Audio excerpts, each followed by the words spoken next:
Hello. Well, we thought we'd answer a few questions that haven't been got to on the digital husking sessions, because there's quite a big backlog of them. So welcome my wife, assistant, Ketin, to proceedings. And we're going to do this in a kind of quick fire fashion so we can kind of get through a few, and hopefully it'll answer your question if you've been asking it endlessly and I haven't got to it. Okay, let's go. There's just so many questions every week, you just can't get to them all. Okay. Do you still get back to Scarborough often? Not very often, but my dad lives up there, doesn't he? So we go up there when we can. So yes, it's as and when. I mean, actually, I've been up there playing more than I have visiting in lots of ways. So I try and obviously combine the two things. And that's the next question. Kev Davison, will the Suns play in Scarborough again? Is it a good excuse for a jolly? Well, I think so.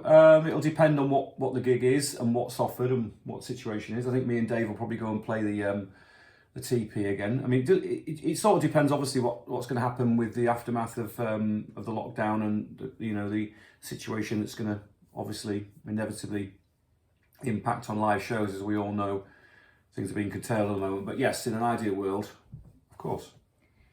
John Elliott, from the artists you've supported across your career, who gave you the best advice about the music industry? Well, that's a good one.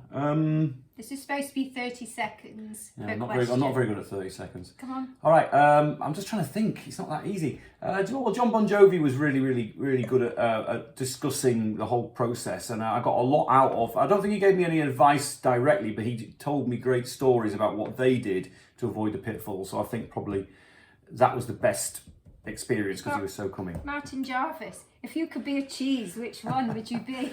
Oh, cheese. What cheese would I be? I'd just have to be bog standard cheddar because I love cheddar. Strong Somerset cheddar from Cheddar Gorge.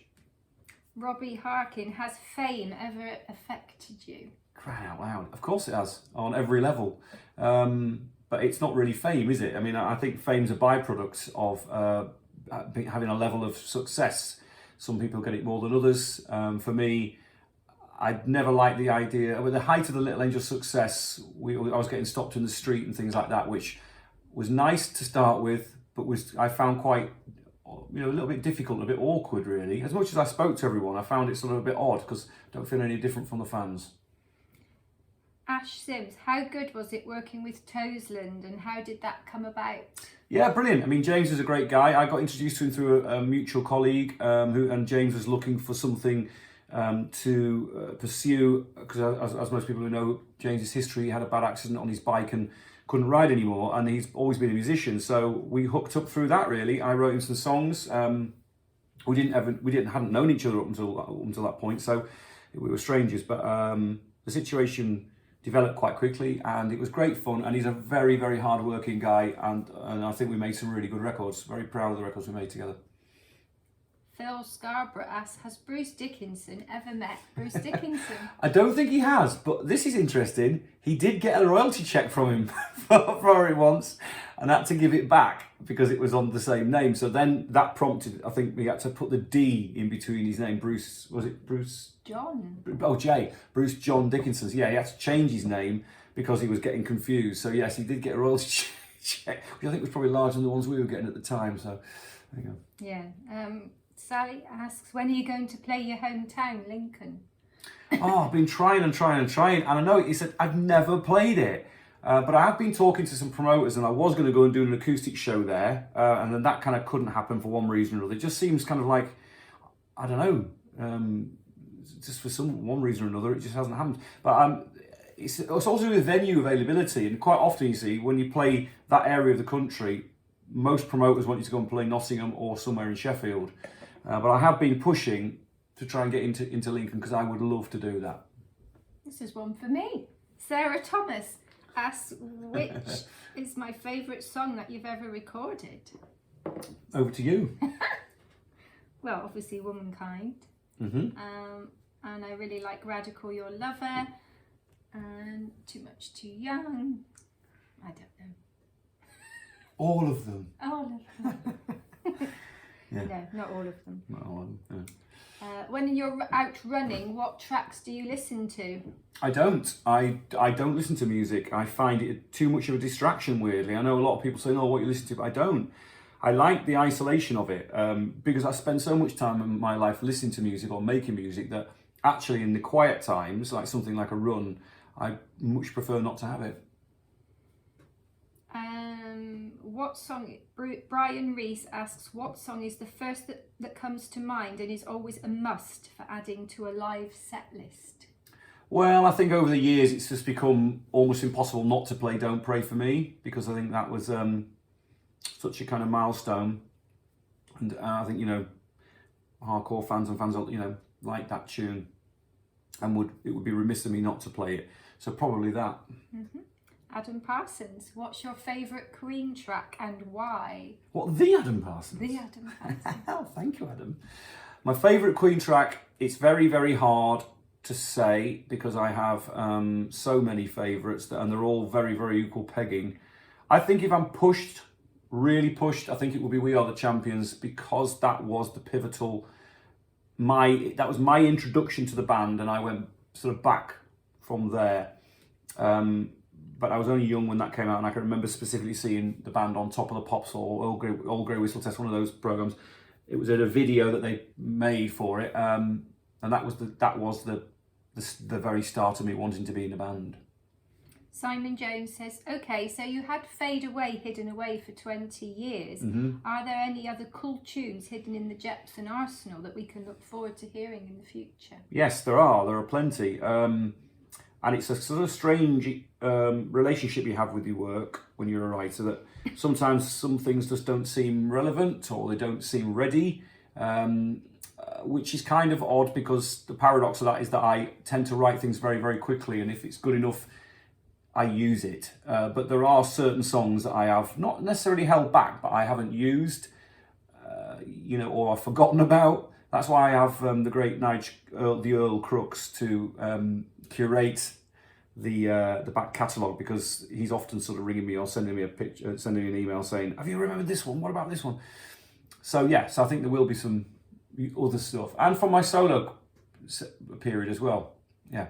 Craig Chenery from America. Oh, Craig, yeah, I know Craig, yeah. Said the Angels always released a fantastic amount of limited edition deluxe CDs and vinyl sets. Like the wooden boxes and tins. Was this a conscious effort by the band, or was it a label decision? Well, you've got to understand the period. At the time that Little Angels were on full tilt and we were doing really, really well, was what they called, it was the process of releasing 30 seconds. Sorry. The process of releasing singles, it's pressurizing. So the process of releasing singles was done on a format basis. So every single version of the format that was sold got another chart entry, sort of thing, from that person. So it was partially to do with driving sales to try and get you up the chart as far as you can. But we also really liked it. But I can remember it was insisting with Polydor, when they mentioned we could do lots of formats, that we wanted to make sure that they were really high quality. So we did have a hand in deciding on what those formats were. And I do think by and large we got it right. Martin Redford, what was your first single that you bought? That was, well, actually, I got a bit. I didn't actually buy it. It was bought by my brother. We both fell in love with, because my brother's 3 years younger than me, but I can remember we both really reacted to Wheels of Steel by Saxon. And Dan went off, my brother went off and bought it. And then I think I just acquired it. The first single I actually physically parted money with. I don't think I ever bought singles, to be fair. It was always about buying albums for me. I went from the Wheels of Steel single that I nicked off my brother to pretty much buying second-hand records, albums. Alan Davis, when you're not gigging, do you go and see local bands?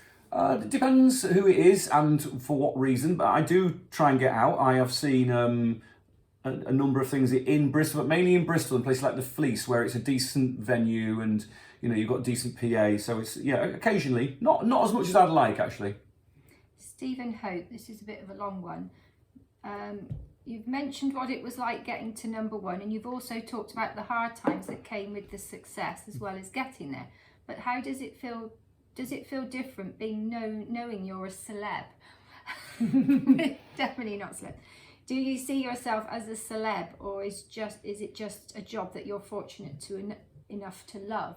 Did it change you? What have you done to stay as grounded as you seem? Because I'm not interested in anything else but the work. I'm not interested in the fame and the adulation at all. I'm happy that people are really happy about it and want to engage with an audience, but it's not in the same way that, say, modern celebrity is regarded, and how they regard this kind of crazy, which I think is the poison of celebrity. I think you've got to have a reason to be famous, and famous is a byproduct of being successful at doing something artistic, I think. So I'm far more interested in the art than anything else. And so that's where my grounding comes from, because I don't know half the time whether it's good, bad or indifferent. And it's the audience that inform me of that. I do my best, and then I hope the audience react to it. And when they do, that makes me happy, and I keep going. That's essentially the principle. So I don't really regard myself as a celebrity in that way at all. It's just I'm just known to my fans and the people that care about what I do. Andy Walker, why the name Little Angels, and where did Mr. Thrud come from? Good question. Well, Mr. Thrud was a student name, really. We were all went to sixth form college, and we literally put the band together to enter a competition that was run by the TSB at the time, called the TSB Rock School competition. And anyone could enter, but it had to be original material. And so we really put a band together with Bruce and Jim, Mark Plunkett, myself, and the drummer at the time, Paul Charlesworth. And we did that for fun. And so I don't think we really took it very seriously at the time. And we just wanted to come up with the daftest name we could. And we were all sat in the common room, and there was a magazine on the table that was Dungeons and Dragons magazine, and in that there was, I swear to God, there was a cartoon that was called Mr. Thrud. That's what he says. That that name was mythology, a daughter of Thor and Sif. Yeah, something like that. So it was like it was. So we went, oh, that's a great name, and of course it wasn't. It was a bit daft. But Little Angels came about because there was a woman called Jeannie Swales, who was a very well-known local journalist in and around Yorkshire, specifically. I think she lived in York or maybe Scarborough. But she used to come to our gigs, and she used to report on all the local shows from around the area. And she came to see us play when we were Mr. Thrud, and she said something on the lines of, they looked like a bunch of little angels but played like devils. It was that sort of thing, you know. And when we were looking for a new name, it was actually our manager at the time who flagged it up and said, that's a really good name, Little Angels, and he got that out of that review. Dave Pritchard, did you get into trouble after trashing all your gear at Milton Keynes? Because we loved it. It's daft, that, wasn't it? I was watching that the other day. I know it's ridiculous, really, but we didn't really get into trouble because it was our gear. I mean, like, yeah, but Lev was stood at the side of the stage like that. Well, Lev was, yeah. We had this guy, Steve Levitt, who's like an absolute legend in the music and the live music scene, and he was our tour manager. He was not happy about it. And it was our equipment, so really we were doing it's daft when you trash your own stuff, because then you got to try and put it back together with sticky tape and stuff. But Bruce smashed up one of his guitars, and I think I might have smashed my guitar as well. And it was, you all joined in. It was all nuts. I mean, I don't even know why we kind of did it. I think it was because I think we'd gone on the stage late because of something to do with the technical issues at the gig, and then something like that. And then they pulled all the monitors on us when we were on our last show. And of course, to us, it was the most important gig we'd done to date. You know, we were becoming a big band, and we wanted all our, you know, a lot of our fans were in the audience. And so I think we kind of just it was Bruce that kicked off first, and then we all just followed. It wasn't premeditated. People say, oh, you organised. We didn't. It was never even it didn't cross my mind at all that was going to happen. So at the very least, at least it was kind of authentic. Yeah. Ross Curry, what's your favourite Little Angels song? You've been asked this so many times. Goodness me. I don't know. It's hard to say. I really love Womankind because that did a lot for us, and it's it is the most personal song to me, and that's for all the obvious reasons, love.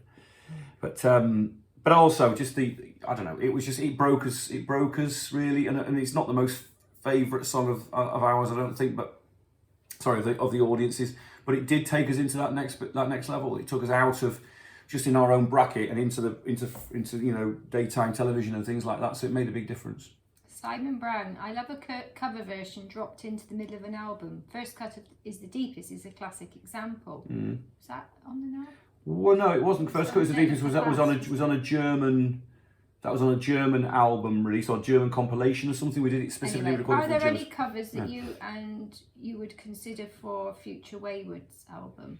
Oh God, there's absolutely tons. I mean, you probably, I don't know if you've been watching my covers I've been doing every Wednesday in this lockdown period, but I'm a lover of songs. That's my favourite thing on the planet artistically is great songs, great songwriters, and I don't care what genre it comes from at all. I'm interested in the reasons why that person's written those songs, and so I could write an endless list of amazing songs written by brilliant artists, and I'm trying to sort of just explore. Would you put it on a Wayward Sons album? Possibly. I mean, covers are difficult to find to work well for a band.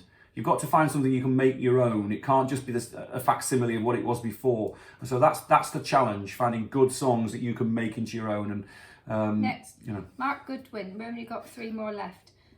What's your favourite Bowie song? My son Sam, who's 5, he loves Bowie and he loves watching your concerts as he watches them the next day. Right, okay. Favourite Bowie songs? Almost impossible to say. I would probably... so hard. Every song off of Hunky Dory, most of the songs off of Aladdin Sane, most of the songs off of Diamond Dogs, most of the songs off of Ziggy. Tough. Okay. Starman. Move on. Bye-bye. John Matthews, if you had the chance to duet with Freddie, which song would you sing and why? Oh, it'd have to be Champions, or it may well, or something. I liked a lot of the stuff of oh goodness me, that is a tough question. Yeah, Bo Rap is a bit of an obvious one, but it's such a belter, isn't it? Champions, I think, really. Yeah. Last question for this session, Karen Cascorndall Marshall. I'm guessing that's a bit of a pseudonym. I don't know. Sorry. Are there any current new bands that you're into these days? I really like the Struts because they kind of embody a lot of the sort of approach to entertainment and music that I've always loved. It's a bombastic sort of fun, no compromise, pop-esque barrage of laughs, and I think they're a brilliant band. I think I'm not certain they've found their stride yet, but I think the first record was remarkable. Second record I wasn't too keen on, but I think they're really good players, and I think they've got some great ideas, and I'm hoping that'll develop and become something really good. The end for now. Thanks for joining us. We'll come back with the next lot. With my interviewer. Cheers.